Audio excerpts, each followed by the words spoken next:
Welcome back to Hollywood Daily. Please don't forget to subscribe, like, and share as we bring you the latest news and insights from Hollywood's biggest names.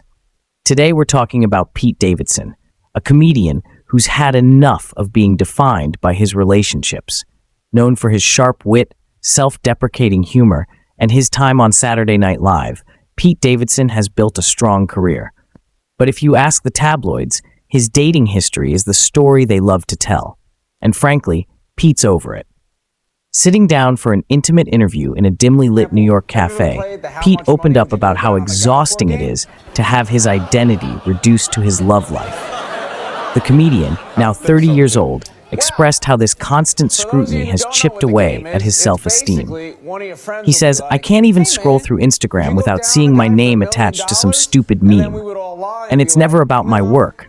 It's always, oh, Pete's with this person now. Or, what does she see in him? It makes me feel like a fucking loser."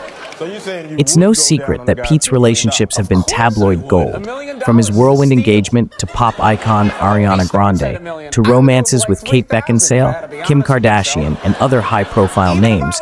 His love life has often overshadowed his craft. But Pete is quick to point out that these relationships are only a fraction of who he is.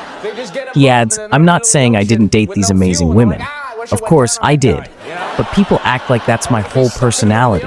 Like, oh, there's Pete, the guy who dates celebrities. It's exhausting. And this isn't just about the headlines. It's about everyday life, too."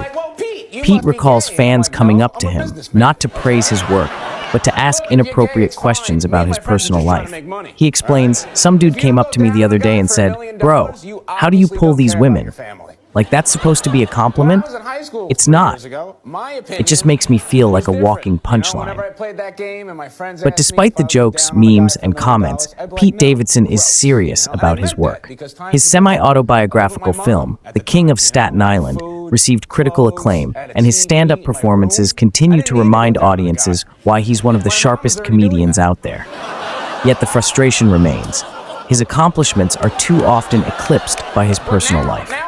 Pete says, "I pour my heart into what I do, and people just skip over it to talk about my dating life. I want to be recognized for what I create, not who I date." In recent months, Pete has been working hard to take back his narrative. He's focused on his mental health, attending therapy, and setting boundaries with the media. He's also preparing a new stand-up special where he plans to tackle the public's perception of him head-on. Pete believes comedy is his way of making sense of it all. He explains, "I'm going to talk about all of it. The memes, the jokes, the way people think they know me. Because at the end of the day, comedy is how I make sense of the world. If I can turn this bullshit into something funny, maybe it'll hurt a little less." Pete Davidson's journey is about more than escaping the headlines. It's about redefining himself. He reminds us that, behind the gossip, he's just a guy trying to figure it all out, like anyone else. He says simply, "I just want people to see me for who I am, not who I've dated." Is that too much to ask? In a culture obsessed with celebrity relationships, Pete Davidson's story feels refreshingly human. It's a reminder that behind the headlines and punchlines, there's a person striving to be seen for his work and his passion, not just his dating history. And that's a story worth telling.